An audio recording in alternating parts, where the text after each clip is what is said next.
आज के बाबा के महावाक्य 17 जनवरी 2022 प्रातः मुरली। ओम शांति। बाप दादा मधुबन। मीठे बच्चे, प्यार से मुरली सुनो और सुनाओ। ज्ञान रत्नों से अपनी झोली भरपूर करो, तब भविष्य में राज्य अधिकारी बनेंगे। आज का प्रश्न है, शिव बाबा को भोलेनाथ क्यों कहा गया है? उत्तर, क्योंकि शिव बाबा सब बच्चों की बिगड़ी को 1 सेकंड में बना देते हैं। कहते भी हैं, राजा जनक को सेकंड में जीवन मुक्ति मिली तो एक जनक की बात नहीं, तुम सबको बाप 1 सेकंड में जीवन मुक्ति दे देते हैं, भारत की बिगड़ी को बना देते हैं। दुखी बच्चों को सदा के लिए सुखी बना देते हैं, इसलिए उन्हें सब भोलानाथ कहकर याद करते हैं। शंकर को भोलानाथ नहीं कहेंगे। आज का गीत बजा है भोलेनाथ से निराला। ओम शांति, ओम शांति। भोलानाथ बाप का बच्चों प्रति पहले पहले डायरेक्शन है कि भोलानाथ की याद में रहो। मनुष्य को भोला नहीं कहा जाता, भोलानाथ शिव को ही कहेंगे। शंकर को भी भोलानाथ नहीं कह सकते।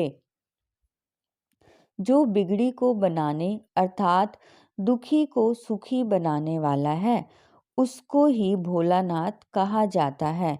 बिगड़ी भी भारतवासियों की है, तो भारत की बिगड़ी को बनाने वाला भी ज़रूर भारत में ही आएगा ना। बिगड़ी को बनाने की युक्ति सेकंड में बतलाते हैं।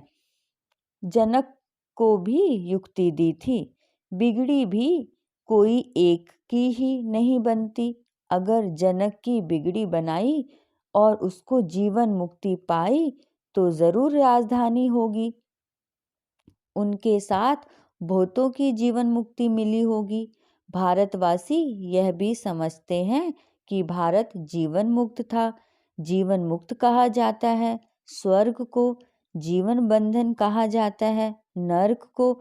यह है राजयोग, या राजयोग से ही राजाई की स्थापना होती है।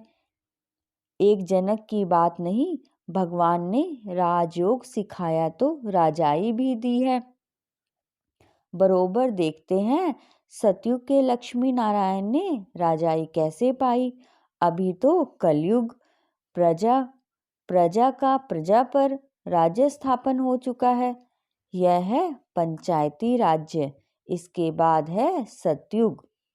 तुम जानते हो लक्ष्मी नारायण ने आगे जन्म में ऐसा कर्तव्य किया है, तब सूर्यवंशी राजाई पाई है, फिर है चंद्रवंशी। वह तो संसार की ट्रांसफर होती है।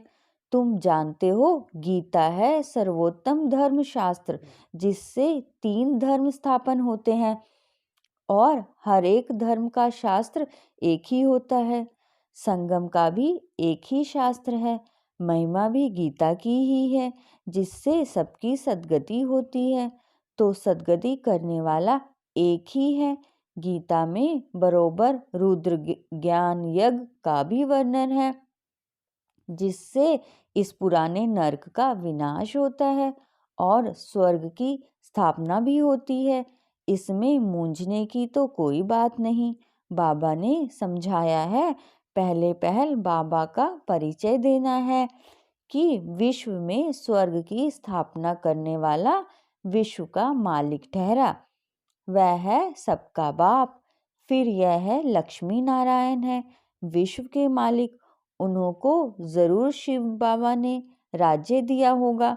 अभी तो कलयुग है, भारत कौड़ी जैसा है, कर्ज बढ़ता जा रहा है, इसलिए सोना लेने का प्रबंध करते रहते हैं। भारत फिर हीरे जैसा कैसे बनेगा? लक्ष्मी नारायण को स्वर्ग की रजाई मिली है ना, यह भी तुम बच्चे जानते हो। गालियां तो खाना ही है। भारत में देवताएं भी गाली खाते आए हैं और देश वाले तो बहुत महिमा करते हैं। वह जानते हैं कि यह प्राचीन भारत के मालिक थे, अभी तुम बच्चे प्रैक्टिकल देख रहे हो। तुम बच्चों में जो विशाल बुद्धि है उन्हों को ही खुशी होगी। विशाल बुद्धि वह है जो धारण कर और फिर दूसरों को कराते हैं। ऐसे मत समझो, वहाँ सत्संगों में तो 5-10 हजार लोग रोज जाते हैं, यहाँ तो इतने आते ही नहीं हैं।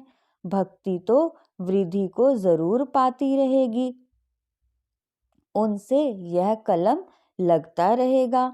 जिन्होंने कलप पहले साझा है वही इन बातों को समझ सकते हैं। लोग तो कथा सुनाते हैं और सुनने वाले सुनकर घर चले गए बस। यहाँ तो कितनी मेहनत करनी पड़ती है, पवित्रता पर कितने हंगामे होते हैं। गवर्नमेंट भी कुछ कर नहीं सकती। यह पांडव गवर्नमेंट तो गुप्त है। अंडरग्राउंड सेना एक नाम है। तुम शक्ति सेना गुप्त हो, तुम कोई समझ ना सके। तुम तो नॉन वायोलेंस शक्ति सेना, इसका अर्थ कोई समझ ना सके। गीता के अक्षर का भी अर्थ समझ न सके। बाप खुद बोलते हैं यह नॉलेज प्रायलोप हो जाती है। लक्ष्मी नारायण में भी यह ज्ञान नहीं रहता। मैं जो यह ज्ञान सुनाकर राजधानी स्थापन करता हूँ वह कोई की बुद्धि में नहीं है। यह बाबा भी गीता आदि पढ़ाते थे, परंतु यह बातें थोड़े ही बुद्धि में थी। अभी देखो सेंटर्स भी कितने खुलते जाते हैं, पवित्रता पर विघन भी पड़ रहे हैं। प्रैक्टिकल में आगे भी बढ़ते थे, उन गीता पाठशालाओं में विघन की बात नहीं रहती। यहाँ तो तुम ब्रह्मा कुमारी बनते हो, यह अक्षर तो गीता में भी नहीं है। यह भी समझ की बात है। प्रजापति पिता ब्रह्मा के बच्चे, ब्रह्मा कुमार कुमारी तो हर एक मनुष्य है, ना कि सिर्फ भारतवासी। परंतु सारी सृष्टि के मनुष्य सब हैं। सभी प्रजापिता ब्रह्मा को एडम कहते हैं। जानते हैं वह मनुष्य सृष्टि का पहला हेड है, ह्यूमैनिटी स्थापन करने वाला है। ऐसे नहीं कि सृष्टि होती ही नहीं है फिर ब्रह्मा पैदा हुआ, उनके मुख से मनुष्य रचे जाते हैं। नहीं, अगर कोई भी मनुष्य ना हो तो फिर मुख वंशावली भी पैदा हो ना सके। ना ब्रह्मा मुख वंशावली ना ब्रह्मा कुख वंशावली हो सके। सृष्टि तो सारी है, उनकी कलम लगाई जाती है। यह नई नई बातें समझाने की हैं। किसकी बुद्धि में बैठने में टाइम लगता है, कोई तो 1 मास भी खड़े हो जाते हैं। जैसे देखो बेंगलोर के अंगना बच्चे को कितना नशा चढ़ा हुआ है, जो हमारे पास 20 वर्ष को भी नशा नहीं हुआ। खुशी में डांस करता था, भगवान मिल गया। खुशी की बात है ना। भगवान आकर रक्षा करते हैं माया से, फिर स्वर्ग की राजाई स्थापन करते हैं। बाबा तो बहुत क्लियर समझाते हैं। मैं इस साधारण तन में फिर से तुम बच्चों को वही सहज योग और सृष्टि चक्र के आदि मध्य अंत का ज्ञान सिखाता हूँ। तुम कह सकते हो आओ तो हम आपको सतयुग से लेकर कलयुग अंत तक की हिस्ट्री सुनाएं कि अब फिर से कैसे सतयुग आने वाला है। जरूर सिखाने वाला भी होना चाहिए। हमको सिखाते हैं तब तो हम समझा सकते हैं ना।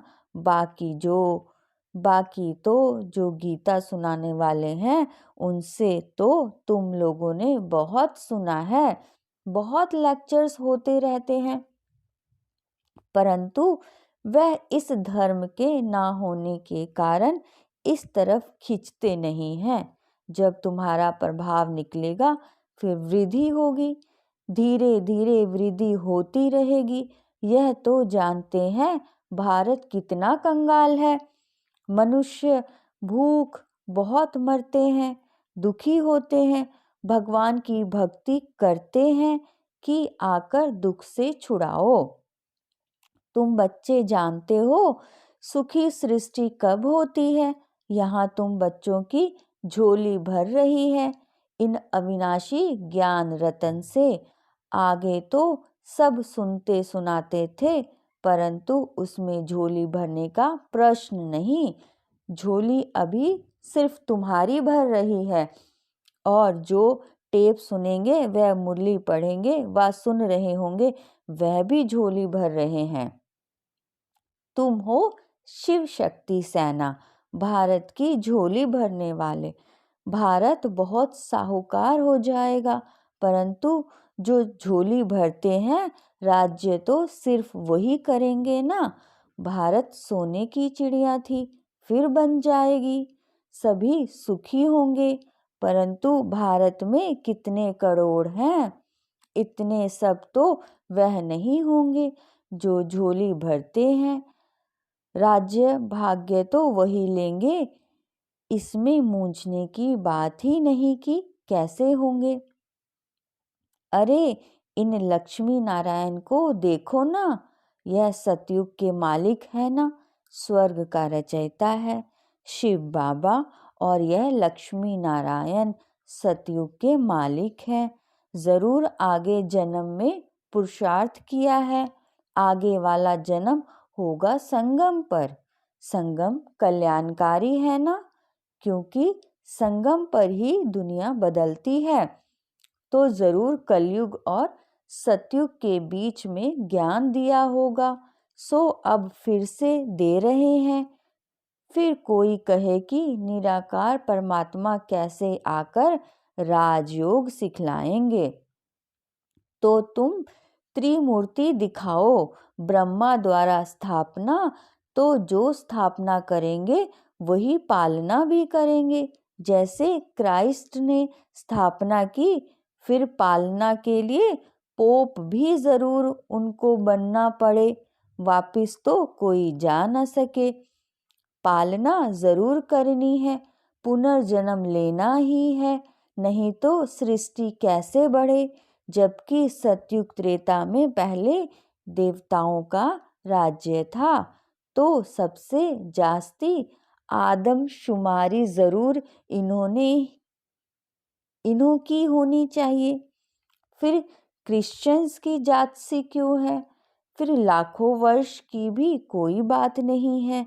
यह सब बातें समझेंगे वही तो अपने घराने के होंगे, औरों को तीर लगेगा नहीं। यह ज्ञान का तीर है ना। बाबा कहते हैं भले किसको भी ले आओ तो ज्ञान बाण लगाए, होगा ब्राह्मण कुल का तो तीर लगेगा। शास्त्रों में दिखाते हैं। लड़ाई में यादव कौरव मारे गए, पांडव 5 थे, फिर हिमालय पर जाकर गल मरे। अब ऐसे तो हो नहीं सकता। गाया भी जाता है जीव घाती महापापी। आत्मा का कभी घात नहीं होता है, आत्मा खुद जाकर शरीर का घात अथवा विनाश करती है। अब पांडव जिन्हों को श्रीमत देने वाला परमात्मा था, वह जाकर पहाड़ों पर गले, यह तो हो नहीं सकता। अच्छा, वह तो 5 पांडव थे, बाकी और पांडव कहाँ गए? सेना तो दिखाई नहीं है। तुम जानते हो विनाश कैसे होगा, तुम देखेंगे भी। तुम बच्चों को साक्षात्कार भी बहुत होंगे। शुरू में तुमको बहुत साक्षात्कार होते थे, कभी लक्ष्मी को कभी नारायण को इनवाइट करते थे, कितने साक्षात्कार होते थे। फिर पिछाड़ी के टाइम जब हाहाकार होगा, तब फिर तुमको साक्षात्कार होंगे, हंगामे होंगे, तो तुम बच्चे आकर यहाँ इकट्ठे होंगे। इसलिए मधुबन में जास्ती मकान बनाते रहते हैं। फिर तुम बच्चों को इन शास्त्रकार को खुशी में लाते रहेंगे। परंतु मासी का घर नहीं है जो यहाँ सब यहाँ आ जाएंगे। जो सपूत बच्चे बाबा के मददगार होंगे वही आएंगे। अगर पांडवों के गलने की बात होती तो फिर मकान ही क्यों बनते। कोई भी बात में मूंझते हो तो अन्य बच्चों से पूछ सकते हो। नहीं तो यह ब्रह्मा बाबा बैठा है, यह नहीं बता सकता, तो बड़ा बाबा शिव बाबा बैठा है, यह तो समझाया है कि अभी बहुत कुछ समझने का बाकी है। सारे चक्र का राज बाबा समझाते रहते हैं। कितनी पॉइंट्स निकलती रहती है। अजुन टाइम पड़ा है तो जरूर और भी समझाना होगा, परंतु पहले मूल बात यह ज़रूर लिखाना है, एकदम ब्लड से लिखवाना है कि हमको निश्चय है कि बरोबर परमपिता परमात्मा पढ़ाते हैं। ऐसे नहीं सिर्फ लिखने से ही बदल जाते हैं। कहते हैं हमने तो ऐसे ही लिख दिया, जास्ती कोई से माथा नहीं मारना है। बोलो भगवानुवाच। भगवान हम शिव बाबा को मानते हैं। वो ज्ञान का सागर सतचित है।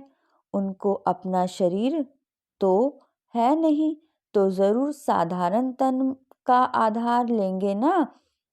तो पहले पहले बाप कहते हैं मामे कम याद करो। देह के सब धर्म छोड़ मुझे करो तो विकर्म विनाश होंगे और मेरे पास चले आएंगे। और चक्र को याद करने से तुम चक्रवर्ती राजा बनेंगे। बाबा कितना मीठा है और बनाते भी देखो कितना मीठा है। सतयुग की निशानियां हैं वह फिर रिपीट जरूर होंगी। कलयुग भी है।